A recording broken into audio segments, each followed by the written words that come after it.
Ya, selamat malam sahabat Tribun. Saya saat ini sedang berada di Pondok Pesantren Zikir Al-Arfat.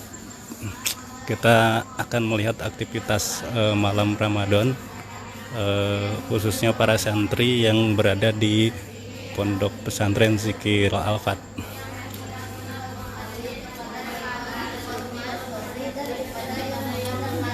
Ya, kita lihat sejumlah kumpulan santri dari Pondok Pesantren Zikir Al-Arfat ini sedang menggaji kitab.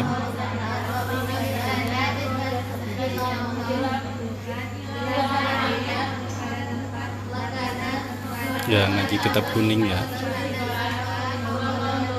Jadi untuk akhwat ataupun santri perempuannya. Sementara kita lihat santri putra yang berada di masjid, sebagian tengah belajar malam juga.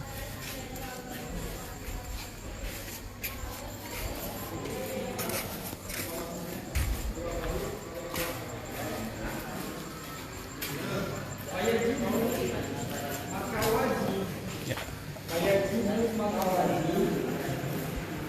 Ini ada aktivitas sedang ngaji juga.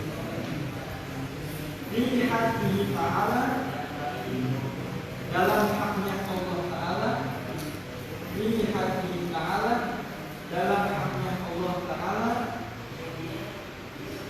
al-wujudu sifat wujud, al-wujudu.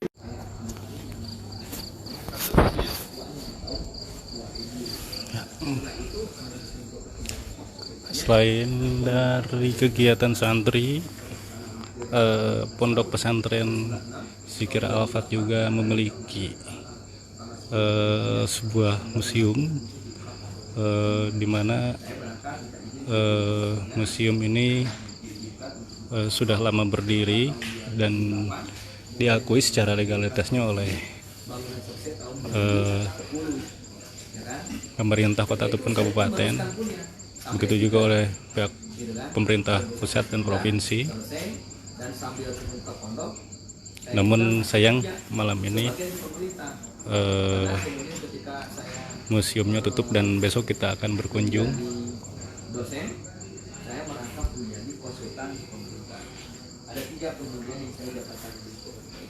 Nah, ini salah satu budaya santri yang ada di Al-Arfat, yakni dengan ilmu bela diri.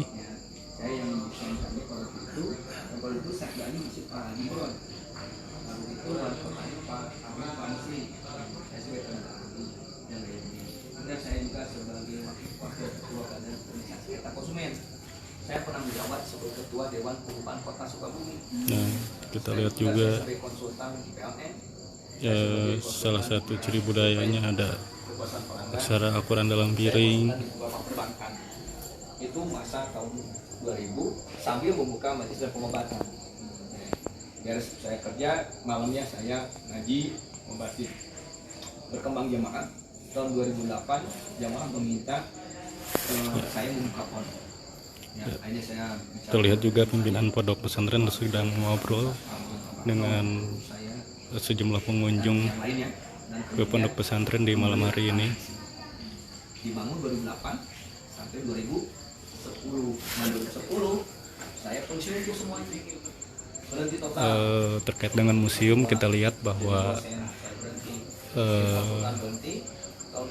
tercatat di Kemendikbud, Dirjen Kebudayaan nomor pendaftaran museum 3272 U060266 dan izin di para kota Sukabumi.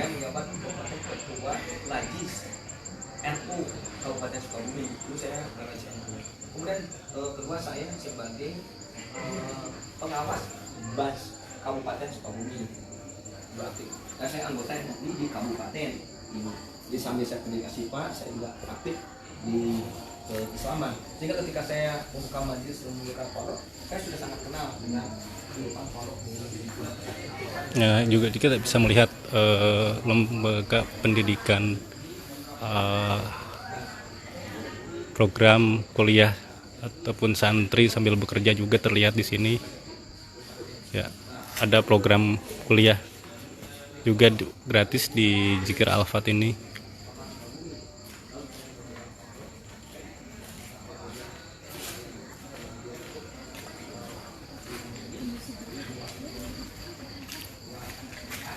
Nah, selain itu juga kita bisa lihat santri-santrinya pun terdiri dari 24 provinsi. Ada dari Jawa Barat, Banten, Sumatera Selatan, Maluku, Sulawesi, Riau, Bengkulu, kemudian DKI Jakarta, Lampung, NTB, Sumatera Utara, Jawa Tengah, Jawa Timur, Aceh, Sumatera, Kalimantan Tengah, Kalimantan Barat, Sulawesi Tenggara, Sulawesi Selatan, Bali, NTT, Jambi, Papua, Papua Barat. Jadi totalnya ada 560 santri dari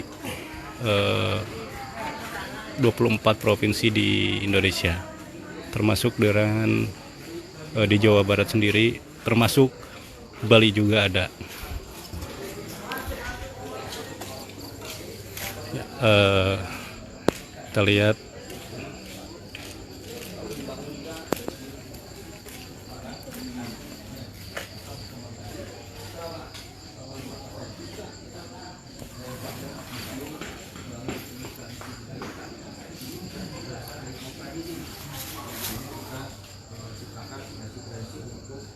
iPhone ya. Makanya ada museum, ada Boris, ada Lisur, ada Pagong Silat. Karena saya juga S1, S2, S3 saya juga ekonomi, ya kembangkan juga kewirausahaan. Di sini pun dikembangkan etofarmaka alpha. Jadi pengobatan herbal ya. Sampai alhamdulillah 14 tahun ini kita suruh lembaga pendidikan dari mulai PAUD, SD, SMP, SLTA, perguruan tinggi sudah ada. Dan berbagai macam bisnis kita sudah kembangkan. Dan sekarang kita ini juga mengembangkan ke luar negeri, ke mancanegara.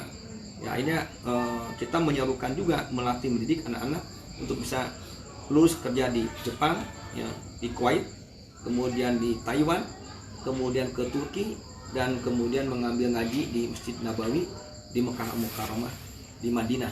Nah, ini yang kita kembangkan. Sehingga akhirnya kita kerjasama dengan negara, dengan perusahaan-perusahaan di negara Jepang, perusahaan di negara Kuwait, perusahaan di Taiwan, dan di Turki, serta anak-anak kita ngaji di Masjid Nabawi untuk belajar tahfidz Quran dan tafsir Quran.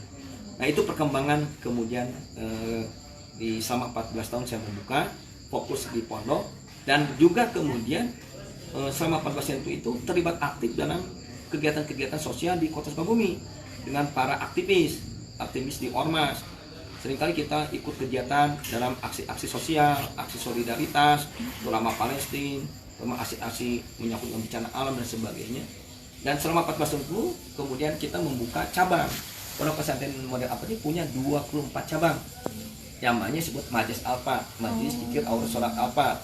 Yang cabang ini ada 3 provinsi, yaitu Jawa Barat, DKI, dan Banten. Dan sama 24 itu saya membuat mantu keliling tiap malam mengisi majelis-majelis yang saya buat tadi. Dan sekarang itu pola pembinaannya kita menerima dari 24 provinsi. Dari 24 provinsi ini kita fokus membina kerjasama membangun provinsi di Maluku, yaitu di Pulau Buru. Kita 2 desa, Desa Dapa, Desa Bilit menjadi binaan kita. Hari ini kita sudah mengirimkan ustadz kita ngebina di Pulau Buru, dan saat ini sedang mengembangkan 2 desa ini untuk ditingkatkan kemampuannya. Dan hari ini sudah 50 orang anak-anak dari Pulau Buru ini belajar di pondok ini, diberikan beasiswa penuh. Nah, dengan berbagai macam kegiatan ini alhamdulillah kita bisa fokus, bisa mengembangkan, yang mudah-mudahan ini mendapatkan keberkahannya. Pak pernah mengalami jatuh bangun nggak sih, Pak? Oh iya, saya 2016 mengalami kebangkrutan. Karena ketika membangun wirausaha ini saya membangun 7 distributor. Kemudian ada 7 minimarket. Ya, di tahun 2016 itu hancur bisnis kita karena ada pola manajemen yang waktu itu belajar. Kerugian itu 2016 7 miliar. Ya, 7 miliar. Kemudian bisnis saya hancur lagi ketika corona. Ya. Jadi kita mengalami kerugian bukan sedikit. Ya. Jadi waktu kita tutup bangkrut distributor itu di tahun 2016 itu kita ini Bangga Resi kita 1 miliar itu di 7 disebut itu hilang. Itu masih unit usaha dengan pondok pesantren atau pribadi Pak? Itu pribadi, ya pribadi. Tetapi yang kerjanya adalah mas santri dengan pekerja itu keuntungannya untuk membiayai mereka. Jadi kita itu ada program yang KSB 2, kuliah santri sambil bekerja. Sehingga kenapa 24 provinsi itu hari ini ada 24 provinsi yang kemudian lulusan SLTA-nya yang yatim, yang piatu, yang duafa gratis total, makan, mondok, kuliah. Tapi kenapa mereka bisa gratis? Karena kita bangun usaha. Yang usaha kita bangun itu mereka kerja di usaha kita, lalu gajinya itu dipakai untuk membiayai mereka. Maka kemudian kita ini ada 3 bisnis yang kita kembangkan. Bisnis oleh yayasan, bisnis dengan perusahaan yang ada di dalam negeri, itu kita kerjasama hampir dengan 29 perusahaan. Lalu pekerjaan di luar negeri. Ya, cuma tadi ditanyakan kita mengalami pengalaman membuka usaha untuk santri itu pernah ngamin tutup bangkrut. 7 distributor ini bangkrut ini. Sampai 7 miliar ya Pak? Sampai 7 miliar hilang, raib. Ya, 7 miliar itu. Nah, cara untuk bangkit dari kebangkrutan itu gimana? Ada peribahasa Cina. Kalau naruh telur jangan dalam satu keranjang. Ya kebetulan bisnis kita bukan hanya distributor gitu ya. Jadi ada subsidi silang. Ya 7 miliar bangkrut, bisnis yang lain nggak bangkrut. Jalan. Jadi ada subsidi. Kalau kita hanya fokus ke satu bisnis ya udah tutup saya. Ya, tapi apa kaitannya dengan pondok? Ada kaitannya karena bisnis yang dibangun itu adalah yang kerjanya adalah mahasantri, mahasiswanya jadi santri. Mereka kerja di bisnis itu, nanti gajinya dipakai untuk membiayai mereka. Dari itu kemudian berkembang lagi, akhirnya kita ya bukan berarti kita rugi, itu pelajaran. Kerugian kebangkrutan itu adalah pelajaran buat kita. Ya, kita dapat ilmu banyak dengan tutupnya itu, kita belajar itu langsung praktek. Dari situ kemudian kita kembangkan sekarang menjadi lebih dari 30 unit bisnis yang ada di pondok. Jadi kita udah punya usaha itu lebih dari Download Tribun X sekarang. Menghadirkan lokal menjadi Indonesia.